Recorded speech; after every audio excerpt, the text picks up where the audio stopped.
mula mencipta istana berdasarkan ciri-ciri syurga yang ada dalam Al-Quran pun mereka buat. Kemudian Al-Quran menjadi mukjizat kepada siapa? Zaman moden Al-Quran menjadi mukjizat kepada para ilmuwan Islam yang mencipta alat untuk mengira jam, alat yang untuk mengira matahari. Semua berdasarkan daripada Al-Quran. Allahumma salli ala Imam Asy-Syafi'i, Ibnu Sina, Ibnu Battutah, semua bersumberkan daripada Al-Quran. Lalu muncullah ilmuwan Islam, muncullah cendekiawan Islam waktu itu yang mereka ni bukan setakat mahir dalam ilmu sains, matematik, fizik, kimia, bahkan mereka juga mahir dalam Al-Quran, fiqh, tauhid, akidah, falsafah dan sebagainya. Kemudian zaman moden pula, zaman kita, Al-Quran itu menjadi kajian saintis Jepun, saintis barat, sehinggalah mereka mula mendekati Al-Quran. Mereka mula mengkaji Al-Quran kerana di dalamnya ada unsur-unsur sains yang belum diterokai lagi. Kemudian lately ni Al-Quran menjadi apa? Al-Quran menjadi alat, Al-Quran menjadi sesuatu wasilah untuk manusia healing. Dengan kata-kata Al-Quran mereka mula healing dan sebagainya. Sebab tu Al-Quran adalah mukjizat sepanjang zaman, melemahkan orang-orang yang sedang mencari, orang-orang yang nakkan kebenaran, orang-orang yang sedang Allah nak beri hidayah kepadanya. Dan sekarang ni apa yang berlaku? Contoh Al-Quran yang menjadi ubat rawatan bagi mental health.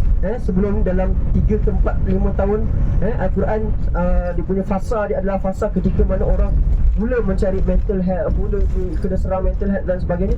Al-Quran jadi penguat. Dan sekarang ni Al-Quran menjadi apa?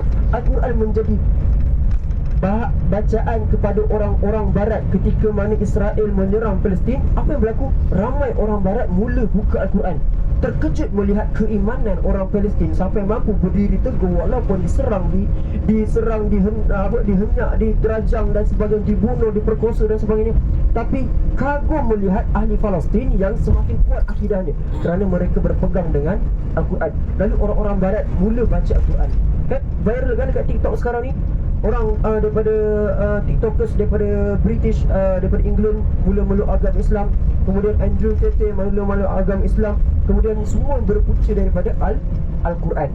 Nampak tak? Itu sekarang yang berlaku. Sebab tu kita jangan sama sekali bila mana kita ni orang Islam makin hari makin jauh daripada Al-Quran.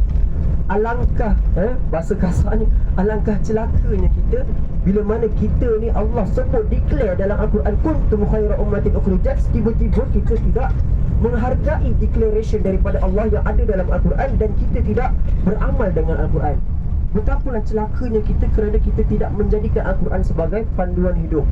Kita tak menjadikan Al-Quran itu sebagai mukjizat yang Allah Subhanahu Taala nak bagi hadiah kepada kita sebenarnya. Beza dengan sahabat dahulu.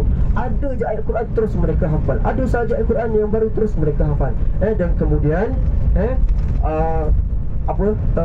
bila mana Tufail Adusi, lepas Tufail Adusi ada pula seorang sahabat Nabi namanya Suhaib Ar-Rumi. Sama juga Suhaib Ar-Rumi pun kisah dia sangat menarik. Dari antara orang awal yang masuk agama Islam. Suhaib Ar-Rumi walaupun nama dia Rumi, dia bukan orang Rom. Cuma dia ni dah lama membesar dekat Rom sebab dia ni asalnya orang Iraq.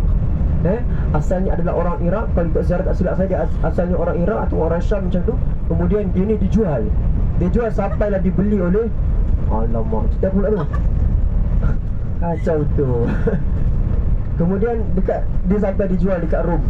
Dekat Rom sampailah warna kulit dia daripada kecil sampailah dia dewasa. Apa yang berlaku? Sehingga pertuturan dia, lidah dia ni pelat ke arah lahjah Rom. Contohlah macam kita dalam bahasa Arab, dia sebut kaifa halukum jama'ah, tapi dia kaifa halukum jama'ah. Dia ada pelat-pelat Rom sikit kan. Jadi orang sebut dia Suhaib Ar-Rumi. Jadi Suhaib Ar-Rumi ni dia masuk Islam pun sebab dia datang ke Mekah, ditakdirkan oleh Allah SWT. Dia ni dibeli oleh Arab dan dia menjadi hamba kepada orang Arab. Dan dia mendengar, waktu tu dia mendengar bahawa ada Nabi akhir zaman. Bila mana dia tahu ada Nabi akhir zaman, dia pun masuk Islam. Kisah dia banyak macam tu. Kalau kita nak tahu ada satu lagi kisah seorang sahabat, nanti kita akan ceritakan di Medan Khandaq. Sampailah Nabi SAW berhijrah ke Madinah. Bila mana Nabi SAW berhijrah ke Madinah, waktu tu kota Madinah menjadi kota yang paling gembira sangat waktu itu. Terlalu gembira bila mana Nabi SAW datang bersama unta Nabi Al-Qaswa dan juga sahabat Nabi yang bernama Abu Bakar As-Siddiq setelah menempuh berhari-hari daripada perjalanan hijrah Nabi SAW daripada kota Mekah ke kota Madinah. Jadi haji-haji yang dirahmati oleh Allah SWT, itulah sebuah sedikit kisah perjalanan hijrah Nabi. Titik tolak bagaimana bermulanya perjalanan hijrah Nabi adalah kerana orang Aus dan juga Khazraj, mereka ini memerlukan satu bantuan untuk nak stopkan permusuhan antara mereka ni. Sehinggalah Nabi sallallahu alaihi wasallam mendatangkan Islam sebagai penyelesaian.